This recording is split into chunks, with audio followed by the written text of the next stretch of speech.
Okay, so if you're having this problem on your Xbox One AC adapter, the orange yellow light stuck over here and it won't turn your Xbox on. So you can't play on your Xbox. So the only way to fix this, I just go out and bought a new one. It's AC adapter for Xbox One. It's very cheap, like $20 to $30, maybe $40, but you can find them like $25, $30, and it will work on your Xbox.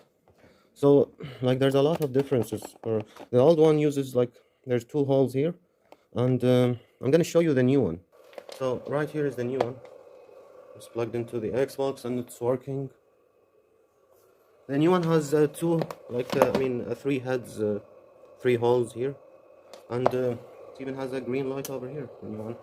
It's really useful, really cheap, and yeah, the Xbox now is working very well.